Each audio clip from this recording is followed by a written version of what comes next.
गुरुदेव तेरे भरोसे मेरी जिंदगी है, चरणों में स्वामी तेरे मेरी बंदगी है।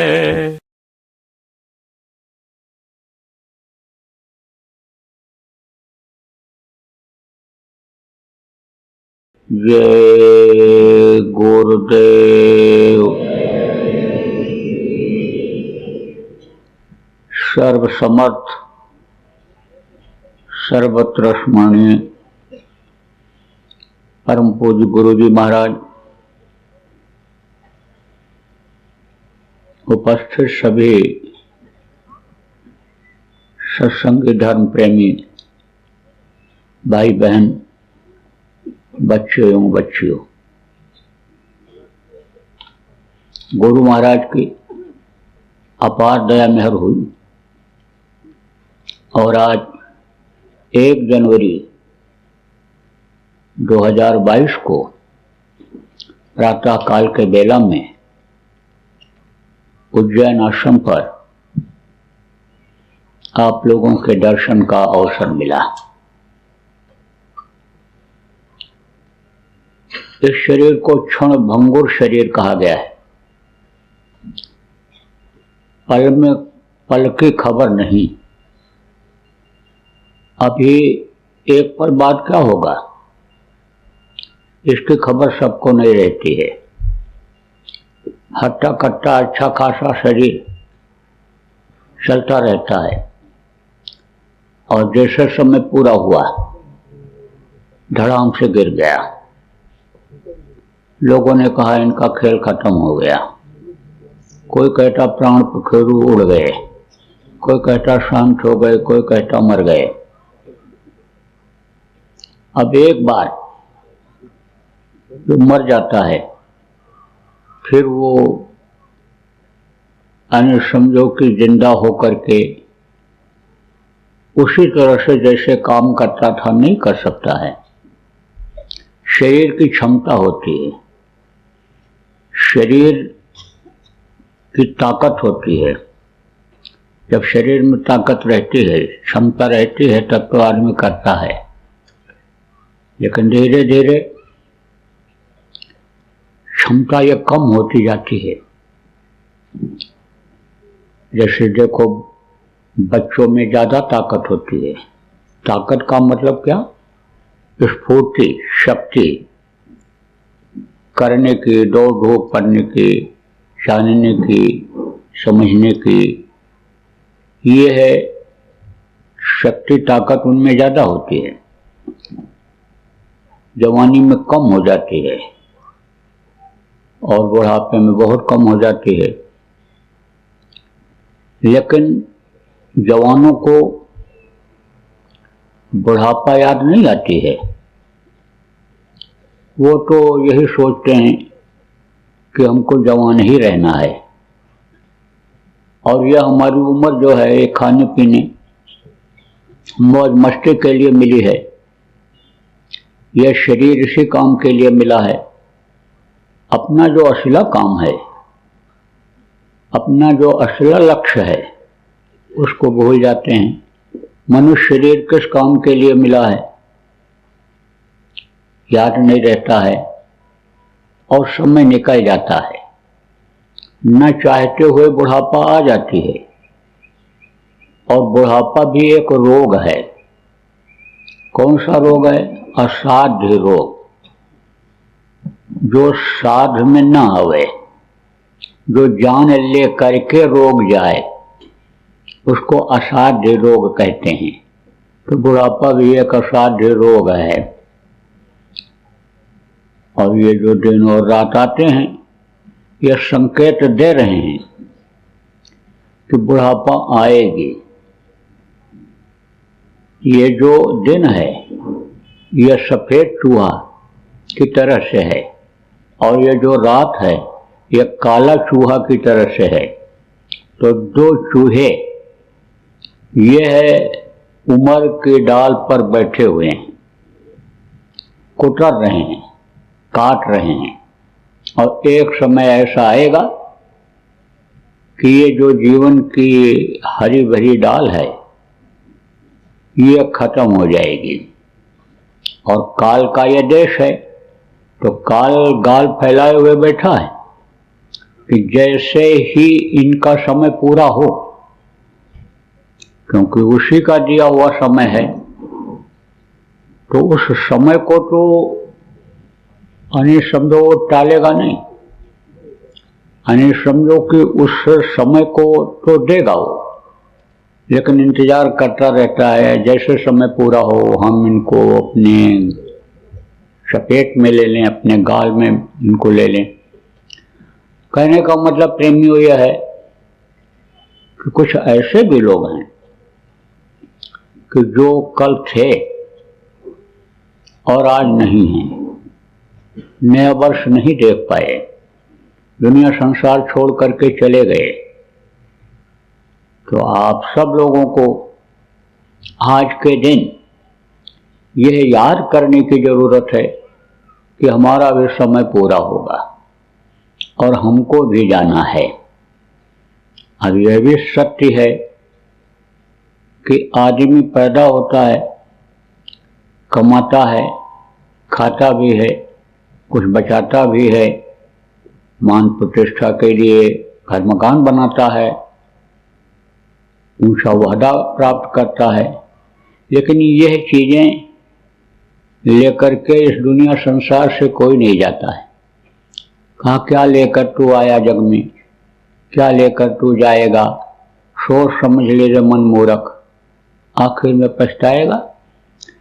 यह सारी चीजें छूट जाने वाली हैं, और इसी में अगर उलझा रह गया तो अंत दुखदाई, आखिर में बड़ी तकलीफ होती है। तड़प तड़प करके मरते हैं बहुत से लोग, हड्डी हड्डी उनकी चटकती है। जब यमराजों का मुकद्दर लगता है, पड़ता है, जब वो मशाल लेकर के आते हैं, जो जीवात्मा खाली नहीं करना चाहती है उसको जब झुलसाते हैं और जब मारपीट करते हैं, तो उस समय पर खून या पानी हो जाता है, आंख की रोशनी खत्म हो जाती है, कान से सुनाई नहीं पड़ता है, तुतली जबान हो जाती है, गुहार लगाता है, आवाज लगाता है, सबको पुकारता है, बेटे को भी, चाचा को भी, पत्नी को भी, लेकिन आवाज कोई समझ नहीं पाता है।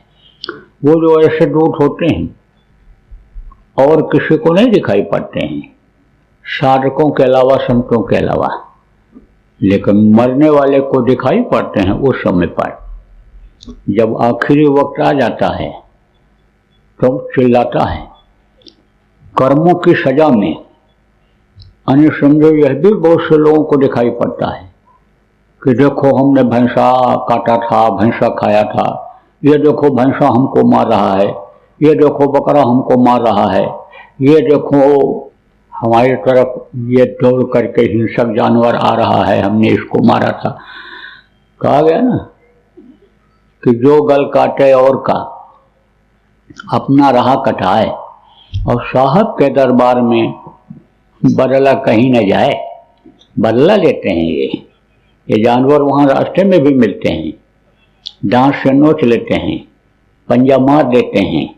आज तो अज्ञानता में लोग इनको मार करके खा जा रहे हैं, पेट को कब्रिस्तान बना दे रहे हैं, जो पूजा का मंदिर था उसको गंदा कर दे रहे हैं, इबादतगार को गंदा कर दे रहे हैं, लेकिन ये नहीं मालूम है कि इसकी सजा हमको भोगनी पड़ेगी। तो बड़ी तकलीफ में तो समझो कि यह पूरा समय निकल जाता है, और फिर नरकों में 84 में जाना पड़ता है।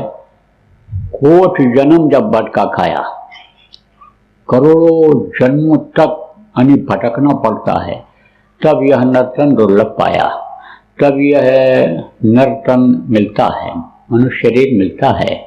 इसीलिए इसको असफल मखलूकात कहा गया। देव नारायणी शरीर इसको कहा गया, जिसके लिए देवता तरसते रहते हैं। 17 तत्वों के लिंग शरीर में रहते हैं, लेकिन उनके अंदर रास्ता नहीं है जो रास्ता आपके अंदर है। किसका रास्ता है? मुक्ति और मोक्ष का है। जीवात्मा को मुक्ति और मोक्ष दिला दो। मुक्ति और मोक्ष इसको कब मिलेगा? जब ये अपने पिता के पास, सत्पुरुष के पास ये पहुंच जाएगी, तब इसको मुक्ति और मोक्ष मिल जाएगा। फिर इस दुख के संसार में दुख झेलने के लिए यह नहीं आएगी। जैसे शमशान घाट पर जब मुर्दा को पहुंचा देते हो, तब कहते हो कि अब इनकी मुक्ति करा ही देना है। कोई दिक्कत आ जाए, परेशानी हो जाए, न जला पाओ तो रुक जाते हो, कहते हो कल जला करके मुक्ति दिला करके ही आएंगे। मुर्दा को कोई शमशान घाट से वापस नहीं लाता है, कहता इनको मुक्ति दिलाना है। ऐसे जब ये जीवात्मा मालिक के पास पहुंच जाती है, तब इसको मुक्ति मोक्ष मिल जाता है। तब इस झगड़ा झंझट से, तब इस जन्मने और मरने की जो अपार पीड़ा होती है, तभी छुटकारा मिलता है। तो आप इन चीज़ों को बोल रहे हो, नया वर्ष है, आपको याद करने की जरूरत है।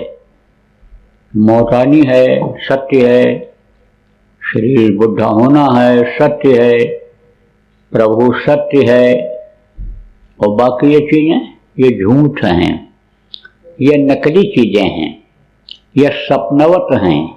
सपनवत किसको कहते हैं? सपना देखते हो, सपना में राजा बन जाते हो, शेठ साहूकार बन गए, बड़ा अधिकारी बन गए, लेकिन जब आँख खोलते हो तब जो रहते हो वही रह जाते हो। तो ये दुनिया सपनवत है।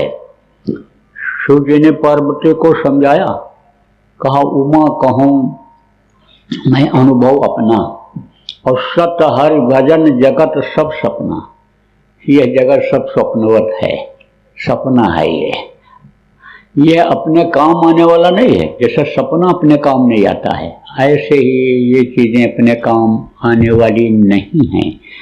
तो इनको अगर इकट्ठा करने में लगे रह जाओगे तो आपका समय निकल जाएगा। तो कहा गया ये के साधे सब सधे, और सब साधे सब जाए, एक को साध लो। एक को कैसे साधते हैं? देखो, सत्संग वचन जब मिलता है, जब जानकारी होती है, तब साधा जाता है।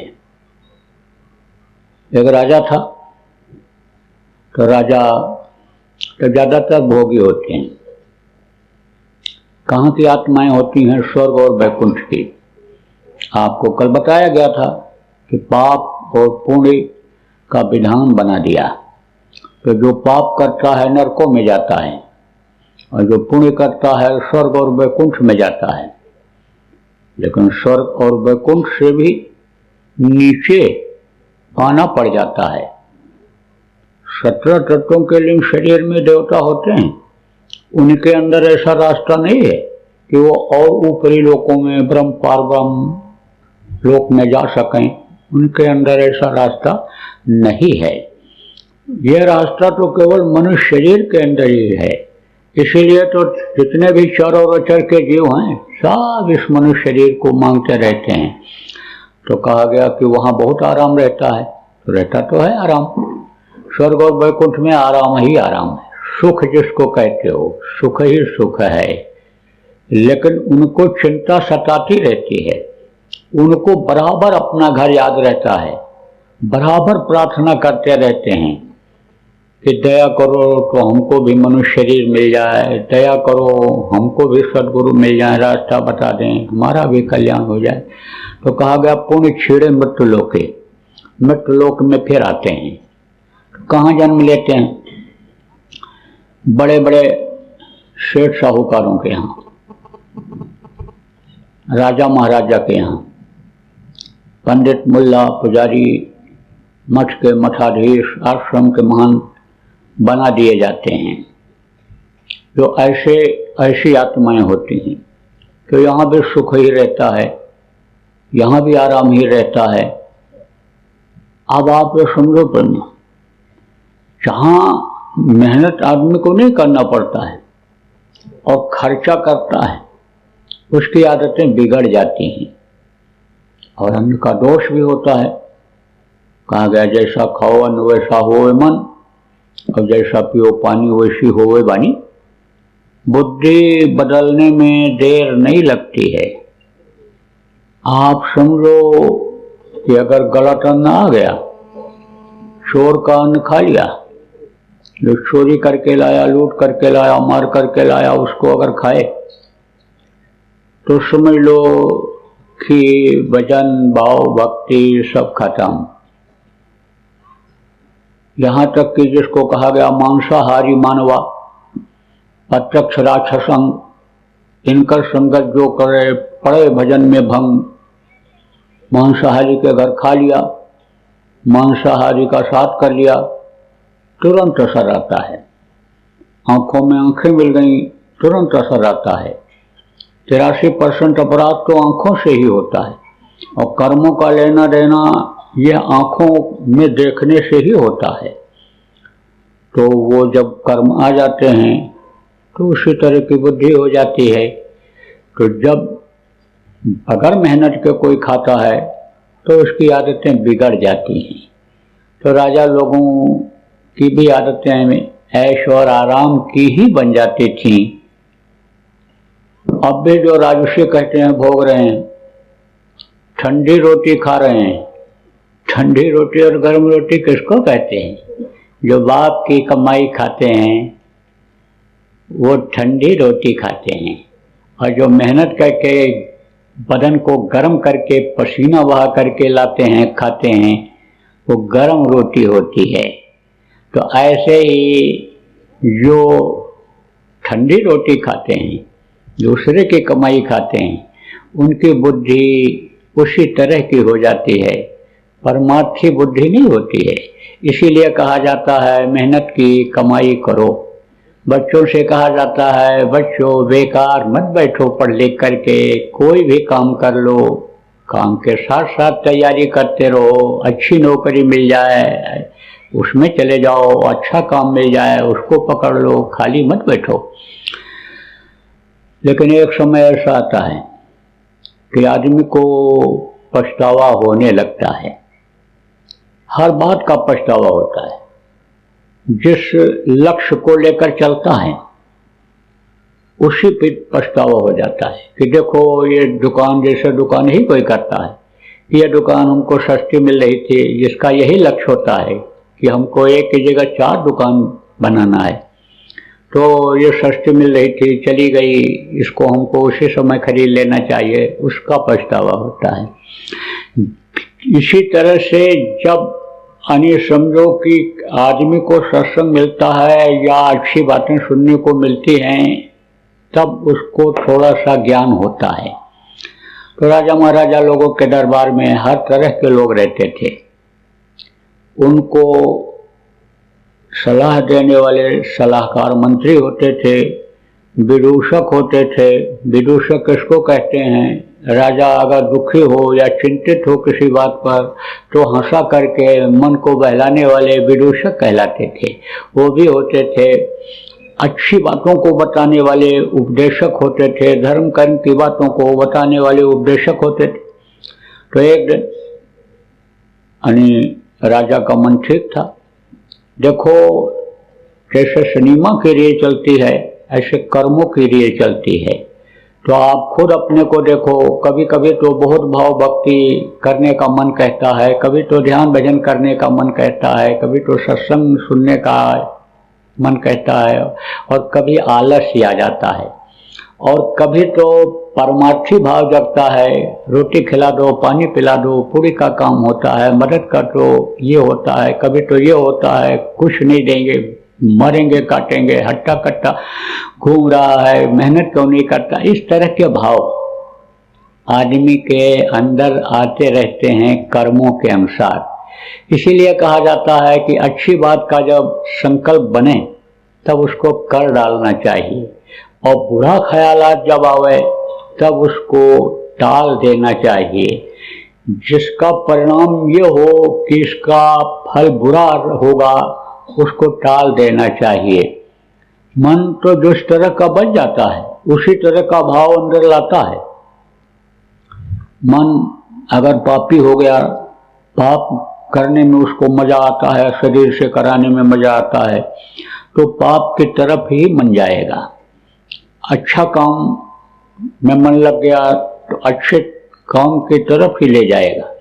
लेकिन अगर बुराई की तरफ मन शरीर को ले जाना चाहता है तो उस समय पर चित्त से चिंतन करना चाहिए।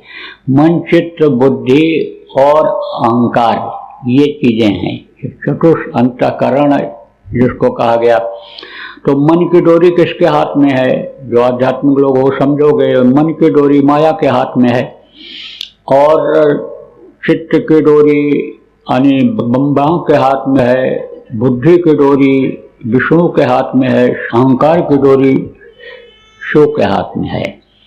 तो हालांकि ये फंसाने की कोशिश करते हैं, ये इनकी ड्यूटी है, काल ने लगा रखा है कि जीव ऊपर जाने न पावे, इसलिए ये खींचते रहते हैं। सत्संग में जब यह बातें मिल जाती हैं कि अच्छे बुरे का ज्ञान करो, बुद्धि लगाओ, तो जो विष्णु होते हैं वो पालन करता होते हैं। शिव जो हैं वो अहंकार को पैदा करते हैं, और करा कराया सब गया। जब आया अहंकार आदमी को आ जाए, किसी बात का अहंकार आ जाए, धन का अहंकार आ जाए, बल का अहंकार आ जाए, मान प्रतिष्ठा का अहंकार आ जाए, तो वो नाश करता है। शिव का काम अहंकार पैदा करना है। तो जब माया डोर को खींचती है तो समझो कि मन इच्छा करता है, जिस काम में लगा रहता है, बुरे काम में लगा रहेगा तो बुराई की इच्छा पैदा करेगा। तो उस समय पर चित्त से चिंतन करना चाहिए कि इसका फल क्या होगा, परिणाम क्या होगा, और फिर बुद्धि लगाना चाहिए कि भाई हमारी जो प्रतिष्ठा बनी हुई है, इज्जत बनी हुई है, वो अगर हम चूक जाएंगे तो खत्म हो जाएगी। तो उस समय पर फिर निर्णय लेना चाहिए। जो गुरु के बंदे होते हैं वो गुरु को याद करते हैं, और गुरु फिर उसी तरह की बुद्धि उनको दे देता है। तो राजा आप समझो कि सुना तो पूछ बैठा कि भाई मुक्ति मोक्ष होगा कैसे, मुक्ति मोक्ष मिलेगा कहाँ? तो कहते हैं कि जिसको जहाँ तक का रास्ता मालूम रहता है वहाँ तक का वो बताते हैं। गुरु रास्ता बताने का काम करते हैं, लेकिन गुरु कई तरह के होते हैं। जैसे मास्टर कई तरह के होते हैं, जो 5 को पढ़ाते हैं, प्राइमरी स्कूल के मास्टर कहलाते हैं, 8 को पढ़ाते हैं, मिडिल के कहलाते हैं, और फिर 12 पढ़ाते हैं, मैट्रिक कहलाते हैं, और फिर कॉलेज के यानी गुरु होते हैं, मास्टर होते हैं, वो यानी समझो कि डिग्री दिलाते हैं पढ़ा करके। तो अलग अलग होते हैं। अब यह है कि 12 दर्जा पढ़ाने के लिए बच्चे को कहो कि जो 5 दर्जा पढ़ाते हैं वो पढ़ा दें तो नहीं पढ़ा सकते हैं। तो जानकारी अलग अलग होती है। तो जिसको जितनी जानकारी होती है उतनी वो बताता है। तो बताया उन्होंने कि भाई गंगा स्नान करने से यानी मुक्ति मोक्ष मिल सकता है। गंगा जी पापों का हरण करती हैं। पापी स्नान करने के लिए गंगा जी में जाते हैं। हालांकि सच पूछो तो नदियों में स्नान करने से मुक्ति मोक्ष नहीं मिलता है। आप ये समझो उसमें जो उसके जल में जो तत्व है वो तत्व मिलता है जब उसमें स्नान करते हैं। शरीर के स्वस्थ रखने में तो मदद मिलती है। पानी जो होता है पीने से जैसे गंगा जल खराब नहीं होता है, सड़न गलन उसमें नहीं पैदा होती है, कितना दिन रखे रहो उसमें, बिल्कुल डिस्टिल्ड वाटर की तरह से होता है। लेकिन मुक्ति मोक्ष उसमें नहीं मिलता है स्नान करने से। मुक्ति मोक्ष अगर मिले तो मगरमच्छ और कछुआ मछली सब पार हो जाए, लेकिन किसी के पार होने की कोई खबर मिली है? इतिहास में कहीं भी गंगा स्नान से मुक्ति मोक्ष नहीं मिला है, और बल्कि कर्मों की सजा मिली है। लोमश ऋषि स्पष्ट देखो कह करके बता करके गए। कबीर साहब ने कहा, संध्या तर्पण न करूं, गंगा कबो न नहाऊं, हर हीरा अंतर बसे, वाही के नीचे छाऊं। तो आप समझो प्रेमी, उन्होंने तो ये जंत्र मंत्र तंत्र का भी खंडन किया। कहा जंत्र मंत्र सब झूठ है, और मत भरमो जब कोई, और सार शब्द जाने बिना कागा हंस न होए। सार शब्द किसको कहते हैं? वो जो दुर्धाम से शब्द आ रहा है, यानी जिसको जो नाम रूप में परिणित होता है। नाम बदलता चला जाता है, शब्द एक ही है, अनामी धाम का ही शब्द है। लेकिन जब ये अगम लोक में आया तो उसकी आवाज़ कुछ बदल गई, फिर अलख में आया तो बदली, सतलोक में आया तो बदली, फिर उधर आपके भंवर गुफा में आया तो इधर बदली, फिर 10वां द्वार में आया तो बदली, फिर ब्रह्म स्थान त्रिकुटी में आया तो बदली, फिर इधर आपके यानी समझो कि सहस्रदल कमल से आवाज़ जब इधर आई तो बदली। देवताओं के मुँह से इधर यानी समझो कि ये बदलती चली जाती है। जैसे गंगा गंगोत्री से चलती हैं, नीचे गिरती हैं, तो धारा जो बहती है नीचे पहाड़ पर गिरती है, उसकी आवाज़ अलग रहती है। जब वो पहुंच जाती हैं कहाँ आपके हरिद्वार में, तो उनकी आवाज़ अलग हो जाती है। और वही जब त्रिवेणी संगम में पहुंचती हैं गंगा, तो उनकी आवाज़ अलग हो जाती है। और गंगा सागर में जब गंगा मिलती हैं तो आवाज़ बिल्कुल बदल जाती है। तो ऐसे ही आवाज़ बदलती चली गई, वो नाम में पंडित होती चली गई। जैसे बहुत तेज कोई पानी जब गिरता है तो उसकी आवाज़ अलग सुनाई पड़ती है। वही पानी पतली नली से आप अगर प्रवेश करने लग जाओ, गिरेगा पानी, तो उसकी आवाज़ अलग सुनाई पड़ेगी। और पतला कर दोगे, छी छी छी छी छी छी आवाज़ सुनाई, बड़ी तेजी से छी छी बोलेगा। तो ऐसे ही यह शब्द तो एक ही है। तो सार शब्द वो सार है, यानी समझो वो शब्द जब मिल जाता है तो कागा हंस हो जाता है। कागा किसको कहते हैं? कौवा को। कैसा होता है? काला होता है। तो ये जो जीवात्मा है ये बिल्कुल काली पड़ गई। क्यों?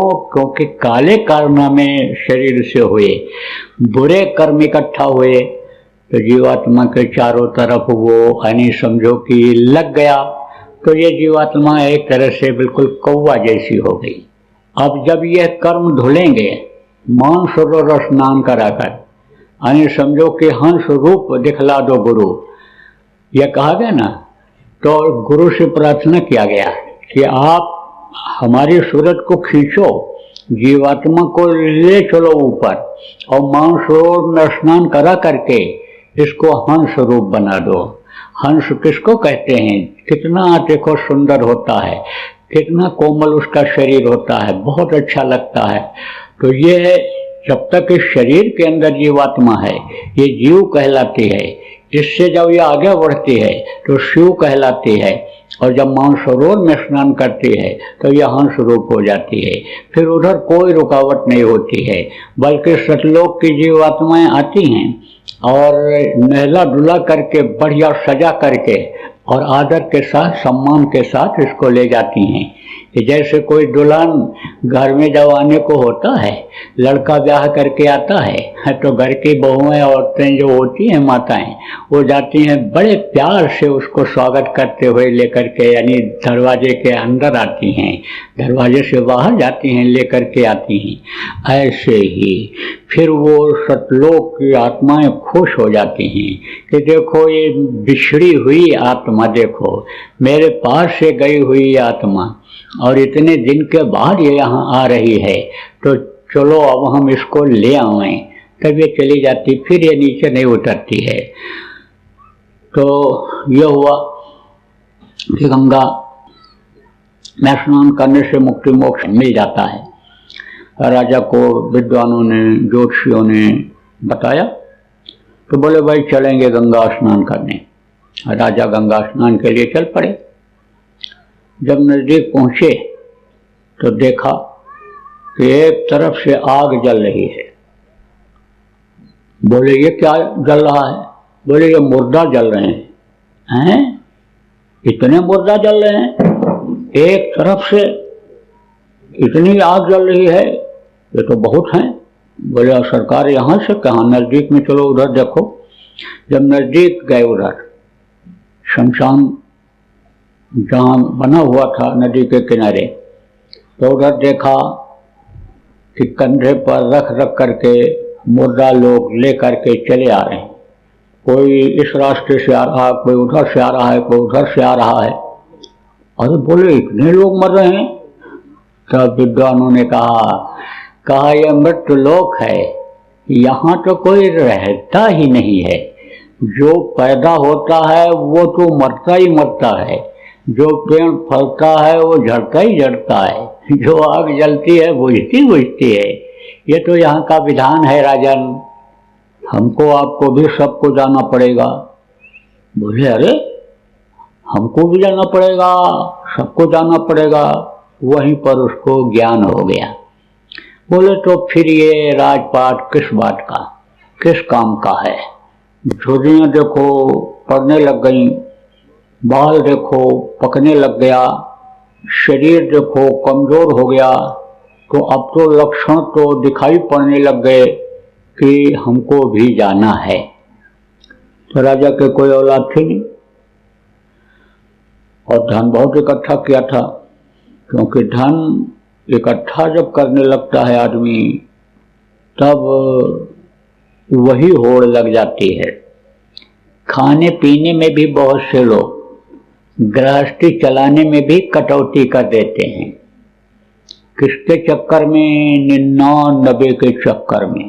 गुरुदेव जय गुरुदेव, जय गुरुदेव, जय जय गुरुदेव।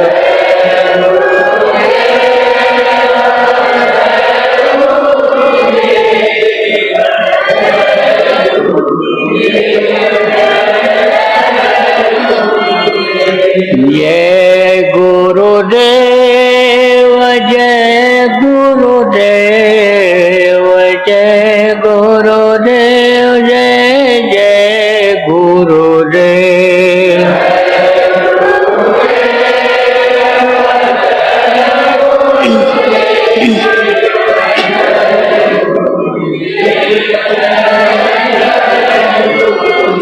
जय गुरुदेव,